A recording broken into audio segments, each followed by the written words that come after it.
I've always been a believer in the struggles men have in their minds, and I've always spoke about it, and I've suffered with them myself. And this is one of the things when I say like depression isn't real, people say, oh, you don't understand. Let me counter that argument by saying I understand very well. Me convincing myself and me deciding that depression isn't real is how I prevent myself from ever feeling depressed. And I've only constructed that mental model because I've been in situations in my life where I felt depressed. I'm not saying depression isn't real because I've never felt depressed. I'm saying depression isn't real because I've been very depressed. That people don't understand where my mindset comes from. I understand struggle and mental health and all these things. And yeah, jail was another chance to certainly touch on them, because in jail, in real life, when you have my kind of resource, you can distract yourself very easily. If you're sitting around and feel a bit mopey, if I'm sitting here and I'm a bit like, I can literally make a phone call and in 45 minutes be in the air on my way to anywhere on the planet with whoever I want to do anything I want. So you can distract yourself. I'm not saying it fixes all mental health, but it distracts you. Whereas in jail, you are stuck alone with your thoughts. And it was certainly a test of my mental resolve. And I would say that I passed. I did well. There was never a day where I broke down. There was never a day where I couldn't handle it. There was never a day where I was, I wasn't polite to the staff. I was very nice to everybody. There was never a day I couldn't hack it. It was certainly a test. And also, Tristan said this. I don't want to take his words, but he's true. You go through life telling everyone you're the baddest motherfucker there is. Sooner or later, someone's going to test you. You walk in the pub and you say, I'm the hardest man there is. Sooner or later, someone's going to fight you. Sooner or later. And life's like that. You want to be the top G and you want to go through life and say, I'm the top G. Then God's going to say, well, we're going to see if you deserve to call yourself the top G or not. We're going to put you in a Romanian jail cell. We're going to leave you there to rot. You're not going to know how long you're in there for. And the biggest mindfuck is I thought I was going to be in there for years. I had no idea. Everyone's telling me years. I thought I was going to be in there for years. So maybe God was just seeing, he was watching me and he was having a look and saying, you want to call yourself top G? Let's see. And I like to think I passed that test. So it is what it is. But yeah, I agree with you. In terms of mental struggles, yeah, they exist for all men. And I also think that's one of the reasons I'm so large. I talk about those things a lot. I talk about those things a lot with men, and I help men with them. And I try and say to men overall that life as a man is pretty shit. And you're going to feel shit for a pretty large percentage of the time. But you're only going to ever escape that if you just perform regardless. You have to perform when you feel bad. As a man, you can't say, I will perform when I feel good. It doesn't work that way because our heads are too complicated and life's too complicated. There's too much on our shoulders and we have too much stress and too much pressure. Our heads are fucked. You have to be the kind of person who says, I perform regardless. I didn't miss a single day's training. I didn't miss a please. I didn't miss a thank you. I'm not saying I was happy. I'm saying I did exactly what I was supposed to do. The worst thing about prison, I think, for everybody else, because there was a lot of men in there who were crying, a lot of men who were having mental breakdowns, I think it is the problem I didn't have, which is knowing that if you're a normal man, you go to jail, and they just pick you up and you go to jail. Who pays the rent? Who's feeding your kids? Who's your wife sleeping with? Life gets hard for all the external things you can no longer control, things that were your responsibility. I was lucky I didn't have those problems. And when I spoke to people, most people's issues were things that were happening on the outside. And I felt really good knowing that my life is set up in a way where even if I'm plucked from it, it operates. And I set that up because I thought they were going to kill me. Even to this day, if they shoot me right now, everyone around, everything would be okay. I don't have to exist for my life to function. So that was fantastic about jail. The worst thing about jail, I mean, the cockroaches started off really bad, but after a few days, it's amazing how quickly you get used to cockroaches just in your bed. You're just like, just kick them out the way. That was kind of bad.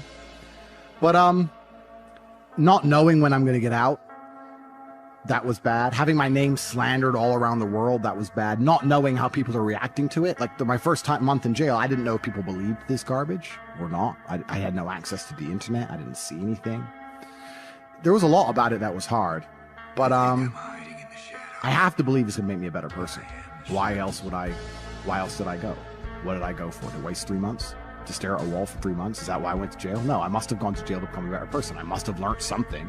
I have to self-analyze and find the lessons and pick it out. And I think a lot of people don't do that with all the bad situations in their life. regardless of whether you went to jail or a woman left you or your business failed, whatever it is, you need to analyze the entire situation and say, okay, what can I learn? There's a big pile of shit here, but there must be a little bit of gold inside. So I've just tried to look at it as a massive learning experience, and perhaps that's a coping mechanism, but I've found a lot of lessons which I'm implementing, and And there's a very strong chance they're going to put me back. Not because I'm guilty, because I haven't done anything wrong, but because I'm currently in the middle of a judicial system. I'm in the judicial system of a country. I don't truly understand the language. I don't understand the judicial system. I don't understand the charges against me. I don't understand how any of this can be legal. I don't understand where it's come from. I don't understand the evidence they believe they have. And here I am stuck in this process, and who knows how it's going to end. There are moments in your life that you feel overwhelmed by life, by people, by your own circumstances, by struggles. We all get knocked down in every aspect of life. Life has a way of humbling you. Life will make you shut up. Life will mute you. You're going to feel awkward and stupid and dumb sometimes. At times you won't want to come out the house. At times you'll be feeling bad and don't know why. What's wrong? I don't know. Just leave me alone. You will cry. You're going to fail, and you're going to be in your head. You're going to be saying, I'm not good enough. But it's okay. It goes with the territory. It's a part of the deal. The real challenge of growth comes when you get knocked down. You got to get messed up sometime. You got to get dirty. You got to get your feelings hurt. You got to get disappointed. You're going to ask somebody for some money. He going to tell you no. That's just dirt. How you handle it, that's where the growth takes place. You want to take responsibility for your life. I got me here, I can get me out of this. If somebody came and knocked you down, there ain't nothing you can do about it. But if I come back a week later and you're still on the ground, we got a problem. You can decide that you're going to change, that you're not going to be a wimp. The way you were born, what happened to you is not your fault. But doggone it, you still on the ground after 20 years? See, you get tripped out because you got dirt on you. But you need dirt on you to develop. If you get knocked down, there's nothing you can do about it. But getting back up has every single thing to do with you. Don't you give up on your dream. Don't you do it. Don't you do it. Don't you do it. See, you get mad when haters come your way. You get mad because you get a setback. You get mad because they talking about you. That's dirt. You are not the only person that's been through a divorce, boo. Get over it. You're not the first one they let go of. You won't be the last one. The question is, what you gonna do about it? I'm not going to be a volunteer victim. You can decide that you're going to stand up to life. I just need you to identify what your pain is, and then I need you to ask yourself what you're gonna do about it. And maybe you've been knocked down in your life and it seems like, hey, the fight is over. It is not over unless you quit. You can permit it to let it hold you down, or you can decide, I'm not going to let that happen to me. You have a choice to either give up or get up. You got to get gritty, man. You got to develop some dog in you. You can decide, I'm going to work on myself and develop myself. I'm going to empower me. You have to learn to turn and look at every obstacle as an opportunity. I will not give up. Every time I get knocked down, I will get back up and I will succeed. I love myself enough not to be trapped in the same doggone spot for the rest of my life. No pain, no gain. Pain has a purpose. Your pain ain't permanent. It might last for a second. It might last for a minute. It might last for months. But sooner or later, if you do not surrender, if you do not give up, it will subside. Don't go through it, grow through it. And as pain leaves your body, guess what's going to take its place? Success. You cannot build anything that won't bring a battle. And if you're going through a battle right now, it's only because you're building something. Stop running from your pain and embrace your pain. What will you do with your pain? Will you let it break you, or will you let it redefine you? Your pain is going to be a part of your prize. I challenge you to push yourself. You want affirmation? Look yourself in the mirror and say, I think I can. I know I can. You've got to decide to be relentless. You've got to decide never to give up. Do whatever it takes. You your biggest driver. You've got to find some reasons within yourself that will give you the stamina when life catches you on the blind side to keep on calling and coming back again and again and again. You see, the fight's not over if you've been knocked down. It's only over if you quit. Because life is a fight. It's a fight for integrity, your goals, your dreams, your ambitions. So every morning, I've got to wake up and I've got to fight. You gonna quit or you gonna make it to your silver? You gonna quit or you gonna make it to your gold? So you can stop waiting for it, you can stop wishing for it, and you can get on with the rest of your life. I gotta fight for my dreams. I gotta fight for character. I gotta fight for integrity. When you get to the point where enough is enough, doors start opening, opportunities start happening. But what you cannot do is you cannot quit during the process. All I'm saying is don't quit. I didn't say don't rest. Mentally, you can stay connected. But to win fights, you gotta have stamina. You gotta be ready to fight and bounce back. You better not feel sorry for yourself. You better get up and fight. And some of you are not successful because every single time you run up against a trial, you stop. I need you to match whatever effort the enemy is putting up. Match the doggone efforts. I'm gonna think, I'm gonna execute, and I'm gonna win. And that's how you get to the next level. You cannot give up because it ain't what you see. You cannot give up. It's when you have nothing left. It's when you depleted all your money. When you have nothing left, that's when it's showtime. At the end of pain is your promise. So stop crying about it and use your energy to get through it. When you find a way out of no way, when you find breath that you don't have, when you want this thing as bad as you want to breathe, that's when you find a way. I cannot stop what happens to me, but I can dictate how I respond. I invested too much to quit. So when life happens, I don't just sit there and cry. I buck back. Because all of us, if you live long enough, will go through a period of feeling so overwhelmed. Sooner or later you feel, oh God, just get me out of this. I wish I could tell you it's gonna get easier. I wish I could tell you that, but that's not the truth. The truth is you gotta find something within. Life's gonna whip your butt. Life is gonna bully you. Stop crying, let it hit you, but don't let it punk you. And when you find out what your why is, when you find your why, you find a way to make it happen.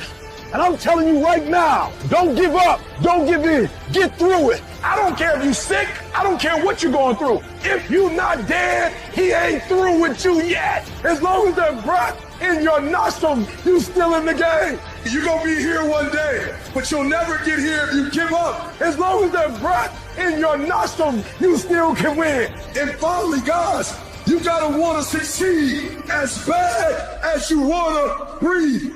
And you will promise me that from this day forward, you will not be defeated. Somebody holler, I'm not dead yet.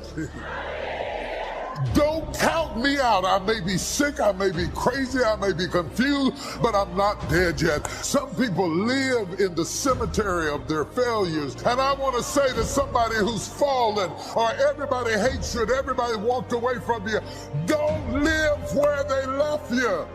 Nudge somebody and tell them I will not die here. Whatever it takes for me to get out, I gotta get out of here. I will not die on drugs. I will not die in depression. I will not die where you met me.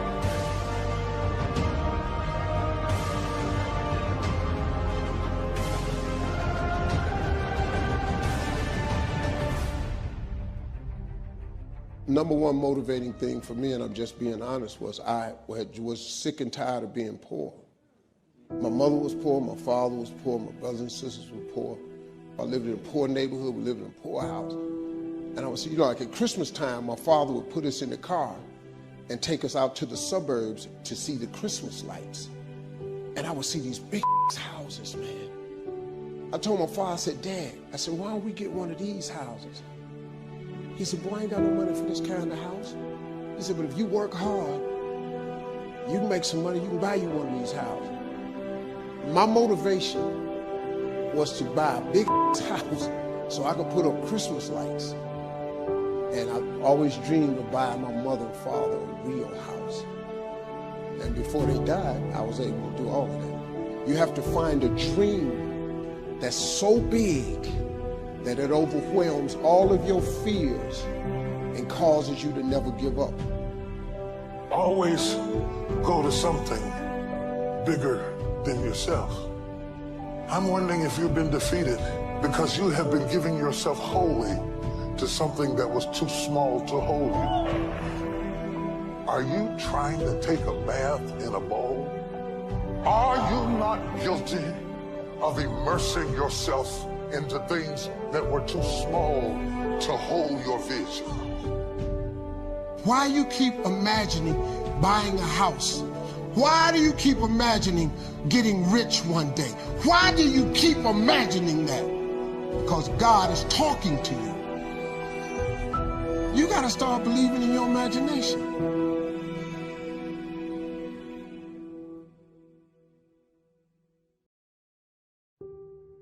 I always knew it was a trick and a con. I didn't truly understand things to the level I understand them now. But I had an intrinsic understanding, and I think everybody does. If you're at a gas station and it's 3 in the morning and a Lambo pulls up and a guy gets out of it, you're thinking criminal, drug dealer, gangster. Yeah. You're not thinking, he has a uni degree. Because you're not going to think that. So when you see money, people don't even associate the money they see with university. But then they go, I want to make money, so I go to university. It doesn't make sense. It doesn't make sense at all. So be a slave, be a slave, be a slave. Every single government in the world is interested in control. That's all they've ever wanted. That's all they ever want more of. Governments want control. They want to control their populace. They think of us as sheep. We're cattle to them. They want us to comply. They don't want our individuality. They don't want us to think for ourselves. They want us to just sit there and obey like robots. So every single one of them is slowly inching, day by day, pushing the limits, taking as much control as they can from the people to the people revolt. And if they do it slowly and incrementally, they get away with a lot. This is beyond money. The people in charge of the world print the money. They don't care about money. They don't care about economies. They don't care about taxes. All these things are brokey considerations. When you print the money, do you think you give a shit if the economy is good or bad? You print the money. You don't care. What you care about is when you click your fingers, do people obey you? When I talk about the Matrix, I'm talking about the systems which have been created by society, which are deliberately designed to enslave. In the movie, the Matrix were used for our body heat, but here in this Matrix, we're used for our efforts and our energies. And you're existing inside of a system which is deliberately rigged to make the rich richer and for the poor to stay poor. Yeah. And you can sit there and get upset about it. You can sit there and cry about it and say the system needs to change, which is what some people do, socialists, XYZ. But I think I know that's a waste of time, right? That's futile. The best thing to do is to understand the rules of the game and find a way to win. So yes, the game is rigged. Yes, the rich are always going to get richer. Yes, the poor are always going to struggle. And that's the way the game is set up. So you still need to find the best move on the chessboard. There's no point sitting there saying, I want to play a different game, because that's never going to happen. Because the people with the money are the people who have the control and they have the power. And why would they have the game set up any other way? Why would they change? One of the largest things that hold people back from wealth is the people around them. Not only because of the mindsets of the people around them, but also trying to find people around you who you can truly actually trust is difficult. I was always close with my brother and he's always been close with me because we are a team, and you need to have a team. And if you have a team, you stand a better chance. It's player versus player out here, man. It's on the street. It's not easy. For every dollar you make, for every pound you take, you took it from someone else. You don't make money, you take money. People don't understand the way that money works. You're not the Federal Reserve. You can't create money from thin air. Every single pound in your bank is money you took from someone else. And when I say take, I don't mean it in a negative way. You might have convinced them to give it to you.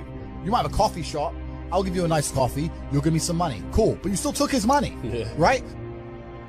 It's the true nature of the universe. You have to learn that you have to take things from other people. And by taking it, I'm not saying go rob a bank. I'm not saying that. I'm saying completely the opposite. You can be a philanthropist. I'm taking money from everyone inside of HU, but I'm changing their lives. It's a good thing. You can take money in a positive way.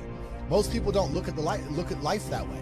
And when you look at life that way, you need to start identifying. One of the things we teach inside of HU is to identify every single time your money is taken from you.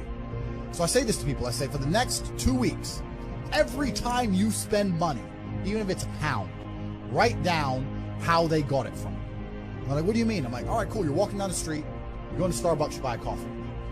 Why did they take your money? Well, I wanted coffee. Yeah, but how? Okay, you wanted coffee, right? Cool. Did you only want a coffee because you saw Starbucks, or did you want coffee beforehand? Why did you want their coffee and not another coffee? Did you buy a cake as well? Why did you buy a cake? All right, cool. So now you identified how they took your money. Then realize how they could have took more of your money. You bought a cake, but you didn't buy a sandwich. Why? The sandwiches weren't on display, or they looked cold, or they looked rubbish. Or the woman who was serving me was old and ugly. Maybe she was a young cutie and talked to me about bologna sandwiches or bought. Right? So you need to start identifying how your money is taken from you. Because once you identify how your money is taken from you, you can start to actually intelligently think about how you can take money from other people. If I had to open a coffee shop, if I sit in a coffee shop, right? If I sit in Starbucks, the whole time I'm in there, not only am I thinking about how they got the money from me and how much I spent, I'm thinking about how I could outcompete them. I'd sit there and go, okay, cool. I'm in Starbucks. I spent £5.68. I got a latte. I got a donut. And I'm sitting here. And that business place, that commercial property right across the street is available for this. How could I outcompete this coffee shop which just took my money? What's the profit margin on this £5.68? How much did this cost them? The coffee, pennies. Donut, 30p minimum, right? How much is the staff? They pay the staff minimum wage £8 an hour. So I've already paid 30 minutes work from that lady. She's there for another 30 minutes for free, right? How much is the rent? How much is the business rates? If I had to open up there, how would I attract people to come into my shop as opposed to their shop? They got a big brand name. I'm brand new. Okay, well, the bitch working here is ugly. My one's going to be hot. Boom, that's the beginning. Next thing, do they have any signage outside? No, I'm going to try and put some signage outside. Do they have parking? No, I need parking. But you need to start thinking about how you can convince people to give you their money as opposed to giving it to the places they already give it. And once you do that, people say, I can't think of how to make money. If you start doing that for a year and just keep a notepad, you'll have 100 ideas of how to make money. You'll sit there and go, there's a place here that's doing this, and we could do it better this way. This place online is doing this, we can do it better this way. And then to get them all done, what do you need? Network. You need people. It's all about people. I always knew that even when I was fighting, and I was always trying to find a way to make money. Even when I was fighting, all I did was try different ways to make money. I tried a million things, and that's what you have to do. You have to try a bunch of things and learn a bunch of lessons until you finally find something that works. The problem is as well, it's difficult because the way that humans work and the way that we've evolved as a species is that we don't really learn lessons unless they're learned the hard way. Yeah. I believe that unless a lesson is taught the hard way, you're not going to learn it. You can have so many near misses and people won't learn their lesson. Bro, you must know a guy who goes out there, nearly crashes his car, doesn't slow his ass down until he wrecks it. Yeah. Like, this is how people are, right? So you need that pain for the lesson to sting enough to really genuinely go inside of your mind. And it's the same with everything. It's the same with driving a car or business. Truthfully, if you want to learn a lesson about business, you're going to have to suffer at some point, right? So we always say that most people are not successful with their first companies, X, Y, Z, blah, blah, blah. I get that. The truth is there's a lot of people who make a lot of money with their first company, but they just spunk it, act an idiot, and it all blows up in their face. And that's how you get the discipline on your fourth company, that when you have $3 million in the bank, you just leave it there. You know, and don't be done with it. So you need to go through some pain. You need to experience some negative things. You need to have to a degree some trauma to really even learn any lessons. So yeah, business studies, you're right. The book, that's not going to teach you anything about business. You need to get out there on the streets. You need to make mistakes. You need to suffer. You need to have the tax man knocking at your door. You got to deal with all that stuff so that you make sure it doesn't happen again. I really think that humans are stupid enough to only learn the hard way. That's kind of how it works. I am absolutely and utterly a believer in hard work. I'm a proponent of hard work. I have all this money and all I do is work. My entire life is work. This podcast is work. I'm getting in the car and going to another meeting, work. I want to go to the gym so I'm in good shape, work. It's all work. My entire life is work. And people don't want to look at life that way. They want to talk about work-life balance and being lazy and all this crap. I don't believe in any of that. I believe in, if you want to win, you have to outcompete the man who's prepared to do nothing but work. It's player versus player. If you're going to sit there and go, I don't want to work more than an hour a day, well, the guy who does want to work more than an hour a day is going to beat you. And no matter how smart you are, there's always a smart dude who's doing the same smart work you are for more hours than you're doing it. You don't notice if you're talented at something until all the hard work's done. Yep. I could be the most talented tennis player in the world, but I don't play tennis. So if I go down the tennis court, Joe Schmo is going to smoke me. I don't get to see my talent until I've worked so hard that I'm in the top 1%, and now I'm beating them because I have some God-given gift. Yeah. You understand? Yeah. You have to do the hard work first. If there's no hard work, there's no smart work. So someone's going to sit there and go, I work smart, I don't work hard, so I only have to work an hour a day. If working smart gets you a lot done in an hour a day, then you should work smart for 12 hours a day and get 12 times the work done. The traditional path to wealth is terrible advice. Like, go to university, get a degree, get a job, blah, blah, blah. That's terrible advice. We already know that. We talked about that. I think follow your passion is also a terrible piece of advice. Yeah. Yeah. People say, hey, man, you need to find what you're passionate about and do that. And what they're trying to say is only do what you like because you have no motivation to do anything else. And motivation in and of itself is a scam. I don't believe in motivation. I believe in discipline. I am not motivated to do the things I'm supposed to do every day. I don't wake up full of like joy that I have to go to the gym or that I have to work or I deal with crap. I don't feel motivated to do them. I'm disciplined. I do them regardless of how I feel. Whether I'm in the mood to do it or I'm not in the mood to do it, it gets done. That's discipline. Discipline's a real thing. Motivation is fleeting. Yeah. You're never going to be permanently motivated. So when someone comes along and says, oh, do what you're passionate about, what they're saying is you'll have endless motivation, and then you'll be able to try hard. If you're the kind of person who can only try hard at something he enjoys, then you're going to fail. Because most things you enjoy don't pay any money. If they paid money, you wouldn't enjoy them. It's called a job, right? Nobody likes their job. You like your hobby. I'm sure you like playing video games. Maybe 1%, 0.1% can make money from video games, right? Most people, you ain't ever going to make it. Yeah. Do you think the guy in China who owns a concrete plant is passionate about concrete? Do you think he's sitting there stroking it at night, naked in bed? It's money. Be passionate about success. If you're passionate about money, then you can be passionate about anything. I'll be passionate about any business on earth that pays me. If you pay me $1 billion to dig that hole, I'll be very passionate about that hole. I obviously know what I'm talking about to some degree, right? So if Mike Tyson walks in here and tells you he's going to teach you how to box and says you can't fight, you're a pussy, if that upsets you, then you can't learn, right? It's Mike Tyson. Just shut up and listen. Yeah. If someone, Richard Me, comes along and says, Andrew, you don't know shit, you're a dumbass and you're a brokey, I'm going to sit there and go, okay, maybe I am a brokey, Elon. Tell me something. Right? I'll listen, but if you're going to sit there and go, don't call me names and then I'm not listening, you're never going to get anywhere, right? You don't become the master unless you're very, very good at being a student. And I've always been very, very good at knowing when to shut up. A lot of people with no money are really, really arrogant. I know a lot of broke people who are very arrogant. And their arrogance is a shield for their laziness. People will shield laziness with anything. No one wants to admit they're lazy. So they'll shield it with disbelief. Ah, that's a scam. Or, I don't work hard, I work smart. Bollocks. More cover. Quitters are the worst people on the planet. You can give a quitter absolutely everything and they will still fail. Quitters can have every single advantage. Quitters can have all the information. Quitters can have all the tutelage. Quitters can have a mentorship. Quitters can have someone who messages them every morning, hey bro, let's get it. And guess what they're going to do at the end? Quit. They ain't never going to have shit. So if you're a quitter, I don't even want you even inside my organization. I don't want quitters anywhere near me because you're never going to be successful. Right? You need the people who don't quit. I don't quit. Every single facet of my life is testament to the fact that I don't quit. When people see my plane in the sky, you can say whatever you want about me. You can call me arrogant. You can call me anything you want, but you cannot call me a quitter. I didn't quit. So that's the difference. When it was hard, I did it anyway. That's who I've always been. And if you don't have that kind of tenacity, you're never going to be anything. So, look, everyone loves passive money, right? I make money as I sleep. I get it. You need to de-link your time to your money, because if you're only working for money, you run out of time, you can't make enough money. I understand all those principles. My point is, if you have no money and you're coming to me saying, I want to make passive income, why are you not making active income? Get up off your ass and work first. Because there's no such thing as completely, truly 100% passive. You're going to have to check on it. You have to maintain it. You're going to have to find a new tenant for that property. You're going to have to make sure that DeFi crypto farm you're in doesn't go to zero. It's not a rug pull. Yeah. You're always going to have to keep an eye on it, right? But the idea that people with no money are already so concerned with making money without work is amazing to me. You should be worried about active income. If you show me, if I'm a brokey, and you show me how to make $1,000 an hour, I don't sit there and go, okay, but how can I make that passive? I go, cool, I'm making $18,000 a day. I'm going to work. You don't need to worry about passive income until you have no more time. I look at passive income because I have 18 hours a day I work. When all 18 of those hours are done and my workload still isn't finished, I have to find a way to make some of those income streams passive, either via staff or whatever else. And that's how I work smart. I use all of my time, and when all my time is done, now I have to become more efficient so that I can get more done within the same time frame. To sit there and say, I don't want to use my time, so I want passive income, is dumb shit. The 16-year-old making 45 grand a month, if he was to sit to me and go, I don't want to make the TikToks, I want someone else to do it, make it passive, that he wouldn't make any money. He's just working. You have to just work. At some point you have to bite the bullet and just work.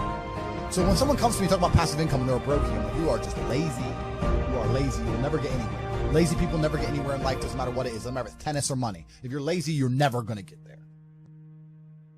To the normies, to the brokies, they're not ready to listen to it. The Matrix, they say in the movie, people who are still dependent on the system will fight to defend the system. There are people who I will sit there and say to them, look, your university degree is a scam. They lied to you. I will show you how to make money. And their reply will be, no, I went to a good university. They are desperate. No, that degree means something. You work in Greg's, G. Doesn't mean, and shut up. They won't accept it, right? So certain people are not ready for the truth. People who are ready for the truth seek it and they find it.